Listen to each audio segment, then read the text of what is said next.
Showing it feels taking over. No one can deny we're queens in our own rights. Rather on fleek, we're ruling the game. Turning heads, yeah, we're making our own name. Living free, we're breaking the mold. Unapologetic, we're standing bold.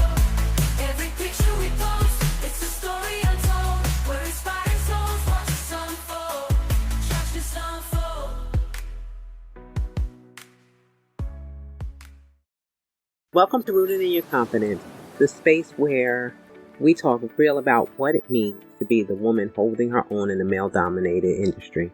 I'm your host, Samantha Kaye Harris, and I'm so excited to be here. And today, this one is personal. I'm taking you back to that moment I was doing everything right. All the training, all the preparation, all the late nights, and I was passed over and overlooked. Undervalued, but what happened next? That's the part. It changed everything. And if you've ever felt like your hard work is invisible and you're carrying the weight while others are reaping the benefits and the rewards, this episode is for you. I remember the time like it was yesterday. It was summer day. I was about to go on vacation, but they had interviews for 2 different positions. It would have been a lateral move, but these lateral moves, because of the amount of work that was generated in these positions, it would allow me to make more money. It would have allowed me to, be honest, increase my pension. So I went for it because the job that I still presently have, I trained new employees. I did all the training for new supervisors in that department and any new employees. Plus, I, at that time, was tasked with writing contracts and making sure that the contractors did their jobs. Plus, I was doing OSHA training. So I had a lot on my plate, but I wasn't getting paid for all that I was doing, in my opinion, because I was doing a lot more than my job specs. So the day that I went for the job, it was a good day because the sun was shining. I was like, hey, it's going to be a good day. I'm going for these jobs that I know what I'm doing. And because I have been doing it, one of the men that was being replaced, while he was out, I was doing the job. I had written the contracts for that unit. You know what? To be honest, even telling this story now, I feel like, because that's how I felt. I felt like that stab in my heart when I didn't get the job. It's like this pinch in these pieces of you that are taken away when you don't get things that you go after. But I had went for the job, and hence going for the job, showing up, doing all the things that I thought that they wanted, that they asked of me, because hey, I should have been a shoo-in in my brain. I know that I interviewed well because I had did my homework. And plus I knew the job because I was doing it. And I was excited to go in and interview and give my own. But to be honest with you, I didn't think that I was going to get the job. Even though I knew everything and I was a valuable employee and I did all the things right, I still had my own concern. But it was still a beautiful day. The sun was shining. I had on my little cute pink shirt. It's like a pale pink. And I went in with my smile big and just joy oozing off of me, because I was like, hey, there's no way they gonna pass me by. Even though I had that tinge of doubt in my head, I was like, no way, because hey, I'm doing it. I'm showing up. Anything they ask me for, I can produce it. I'm 10,000%. Well, honey, fast forward, I go for the interview. I'm in there confident, spitting out answers, spitting out scenarios, having the answers. And I left there happy. And I went on vacation. I was going to St. Lucia. That's the story for another day. Don't be trying to be in my business, friends. But we had a good time. I went with my girl squad, so my cheerleaders, my aces. But I went on vacation. And even when I was on vacation and I came back, I had already received the message that I did not get the positions. It didn't put a damper on my vacation, but I came back and I was angry. I went in my office, minding my business. I went to see the boss at the time, check in, see what was going on. And he said to me, to my face, hey, well, we gave the jobs to X and Y, and I told them to wait until you got back and you would train them. I leaned back in my seat and closed my eyes. And I don't know if I breathed for 5 minutes or 5 seconds, but it felt like it wasn't enough air, no matter how much I breathed. And I said, okay. And I got up and I went to mulling around and doing my normal duties for the day. And something in me, I was just angry. I was like, I'm not doing nothing for nobody unless it is for me. I'm not giving. I'm not showing up. I just couldn't. And during this time, I had also went for another position. It was a higher position because the way the bulletin was written up, it was the exact job I was doing. Exact job. Let me tell you, it wasn't any difference in it. So I was like, oh, snap. They must be about to give me putting this job out, and the job is going to be reclassified. And okay, I could see now why they are not giving me this job. This is me thinking to myself, we can make up a story to make the wrong right so that we could get along and go along and all the things. Hence, I didn't get that job either. I had a manager at the time that brought in his very good friend who was a woman and who had no previous knowledge of the job, had no knowledge of even what we did.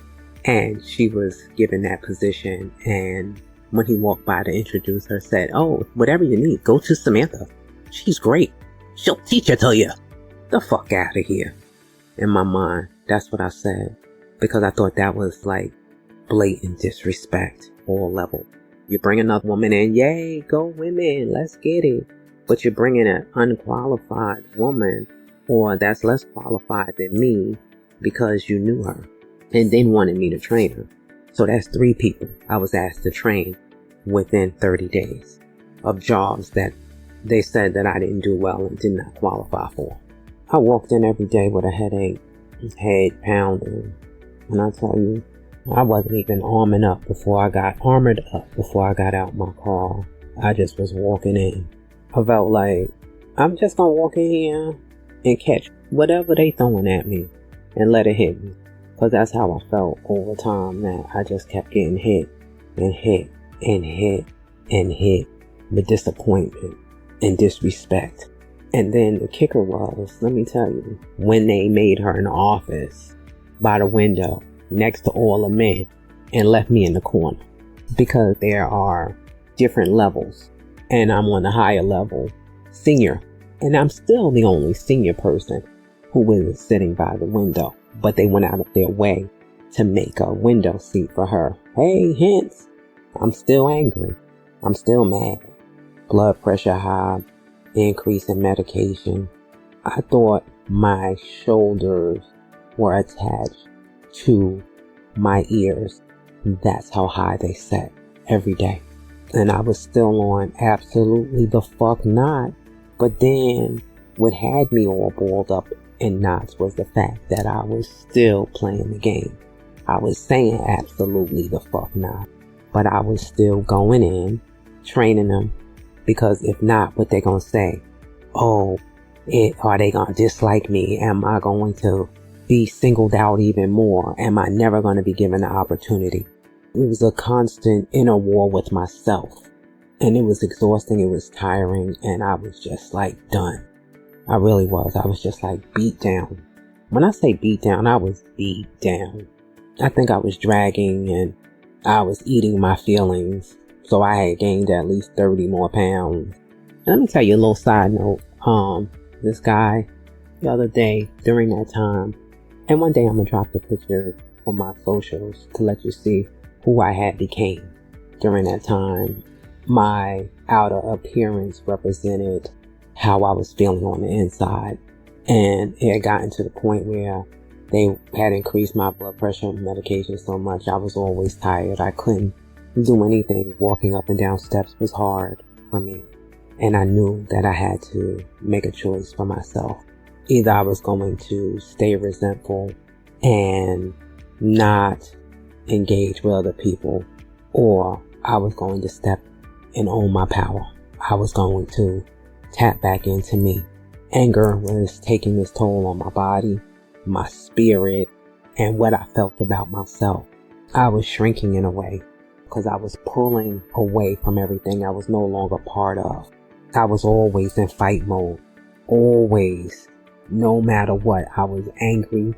And if you said anything to me, I was going yak, yak, yak. Don't come for me. And I was just going straight. I started questioning myself, questioning everything. But then I decided that was enough. That was enough of me losing me. Because they didn't value me did not mean I couldn't value me. So I was no longer showing up, proving myself. I was no longer giving all that I was. I was doing my job to the best of my abilities and my capabilities. But I was no longer doing the extra. Meaning, no more giving out advice. No more really free labor. No more. Nah, when it's time to go, it's time to go. No more sugarcoating. I was just being honest. And no more shrinking. Yeah. It was no more saying yes when I wanted to say no. It was no more, oh, okay, I got it. I'll take care of that. Being that person. Because all of those things was internally eating at me. And I was eating it. Yes, that's what I was doing. I can't tell you the exact day or hour that it shifted for me. Totally shifted for me. But it was something about the no's. The getting in my car, no longer giving that extra, no longer allowing people. Listen, honey, if people that came in that just met me or needed to talk to me, oh, you over here? Yeah, honey, they didn't give me the job. And then they didn't build me an office like they built someone else. I said it. You know how freeing it was? Instead of stuffing all that down and keeping it, it was like I was taking my power back. One word, one step at a time. Realizing that making yourself uncomfortable to make other people comfortable was what I was doing. Even though they made a decision that I didn't agree with by giving these people these positions over me, I stuffed how I was feeling down to make them comfortable with me so they wouldn't think that I was angry or mad or be less up. So what I did was, let me tell you, I took some steps, and those steps that I took got me to a different place. You know what I mean? I just want you to tell you. It changed my life. I took the experiences I had and I stopped pretending it didn't hurt. This is how we fix this, ladies. If you've ever had these situations, stop pretending that shit didn't hurt. Let yourself feel it. If it's anger, if it's sadness, if it's disbelief. Because let me tell you, your shit is valid. A lot of times we question, oh, is it right that we feel this way? Is it right that we do this? If you feel it and it's your feelings, they're valid, and do that. You're not crazy. You're not imagining it. It's facts. And have that emotional breakdown. And don't rush to fix it, wipe the tears away. Don't do that. Let yourself break down. And it's going to allow you to give your body what you need so that you can shift. And when you were giving too much, what you were hoping to see, you'll recognize that and you'll understand when you stopped. Make the decision. That's where it all begins and ends, when at that fork in the road, when you make the decision either to stay angry or to take your power back and become you again. Because when you're angry, you're missing something. You're not able to fully thrive in your position. You're not, because you're always in fight mode, flight mode, or freeze mode. So for me, it was always in fight mode. So I wasn't bringing my A game, even though I was still doing everything. I wasn't doing enough. So in order for you to take you back and get back into that highest person you are, it's about you taking your power back. And baby, that decision is when you ask yourself, what do I want now? What do I want now? How do I want to show up? How much do I want to give? You see how much power it is in that? You're making decisions for you and not for everyone around you. That's the kicker right there. And you get to rebuild and set boundaries. Honey, because I got boundaries in place. I don't play. And trust me, my shoulders ain't touching my ears. My heart ain't pounding. I no longer take blood pressure medication. I've lost 80 pounds. I rebuilt me by putting these boundaries in place and creating new beliefs for myself about me. So I want you to understand that say no more often is the key. Say yes with intentionality. Don't just say yes because you want them to like you or you want different things to be said about you. When you care about you, when you show up for you, when you believe in you, that's when the shift. So waiting for everyone else to go, oh, you're an amazing human and you're great.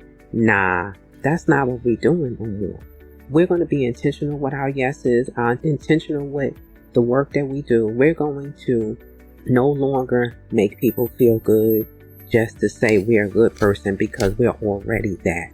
We're going to redefine how we value ourselves, meaning I value myself outside of my job. All the things that I am, all the things that I do, I built my own system for me that showed me what I do and who I am, no longer depending on or looking for that ROI from them. I took my own and I started making power moves. And what's a power move for me? When I started truly showing up, standing flat-footed. Y'all know I talk about that all the time because my mother used to say it, so it touches someplace in my heart when I say it. When I stand on business as the young girls that I was mentoring said, and I speak my truth and I'm unapologetic with it. I'm not here trying to stroke your ego to make you feel good, to make you feel like it's okay that you treat me bad, or it's okay that you overlook me. It's okay that you pass me by. It's okay that you continue to move forward and then don't think that I notice, because I'm going to let you know. I'm going to let you understand that I see you. I see what you're doing and it's not right. I'm not shrinking or asking permission for me to be me. Not even close to it. Because why should I? Because I'm not surviving. Because when you do that, you're only surviving in this world. You're not thriving. And in these male-dominated industries that we are in, and the roles that we hold, especially when we're in roles where it's only you're the first, the only, or few, or if it's only a few, it's at less than 10% women. So it's so important. It's so important for us to understand that asking for permission is not the key. It's believing in ourselves. It's standing in our own confidence, standing in being rooted in what we believe for ourselves. Even if the rest of the world doesn't give a damn, doesn't think that we're enough. It's what we think of ourselves. And as long as we're playing by their rules and believing what they say, we show up differently. We don't fully show up as ourselves. We don't give of ourselves 110%.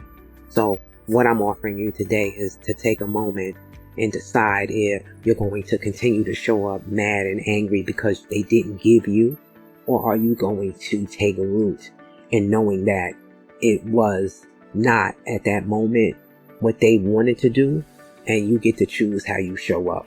That means taking control of the situation and not letting the situation control you. It's all about what we believe and what we allow for ourselves. And if we get caught up in the anger, if we get caught up in the frustration, if we get caught up in that sadness, the disbelief, honey, when we sit in disbelief, like I can't believe this happened, they ain't give me this, that, and the other, we show up differently. We don't give ourselves that moment, or we don't give ourselves that respect. So I want you to just look at all of it and look at yourselves and give you what you need, because you're amazing women. You're doing shit that most people can't do, don't want to do, because society says these jobs aren't for women. And because we're stepping into it, and we're stepping into it boldly and courageously.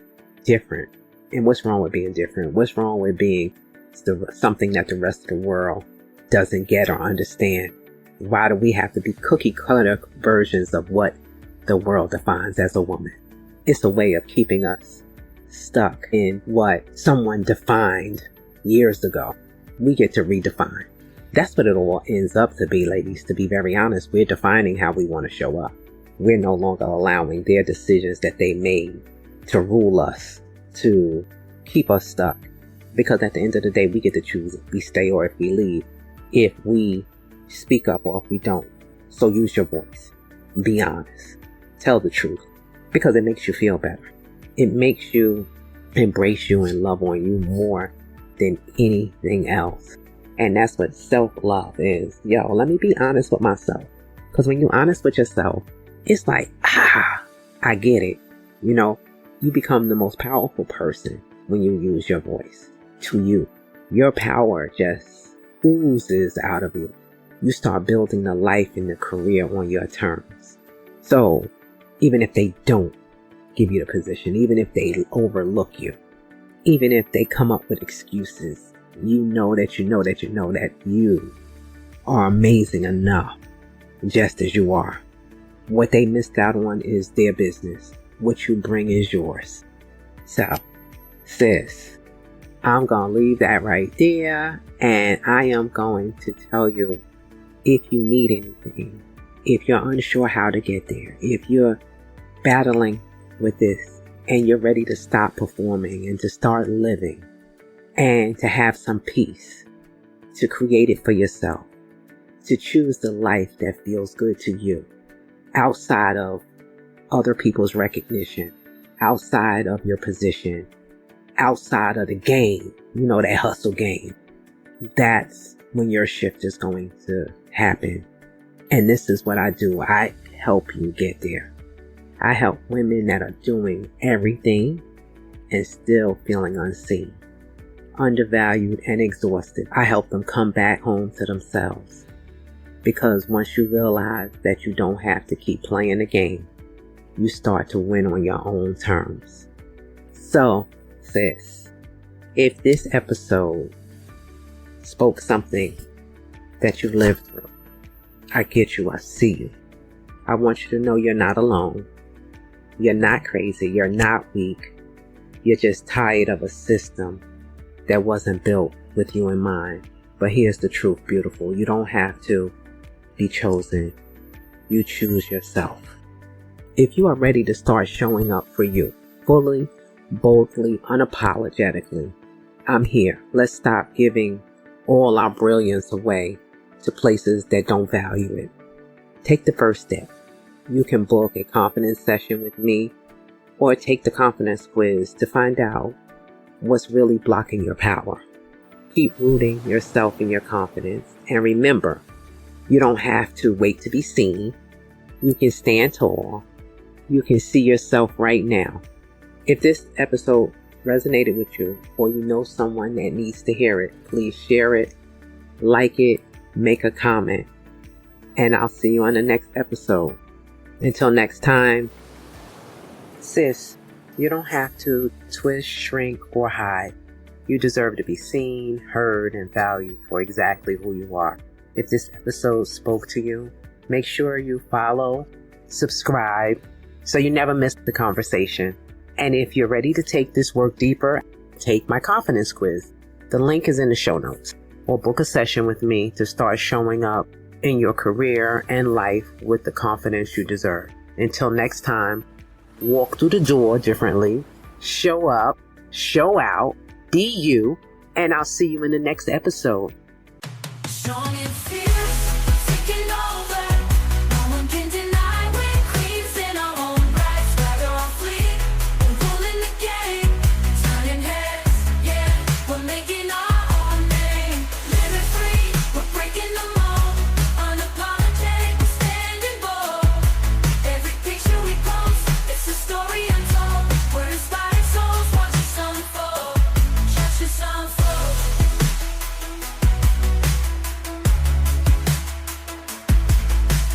Capture the moment, hold it tight. Every click, every flash, we're shining so bright. Through the lens, we're showing who we truly are.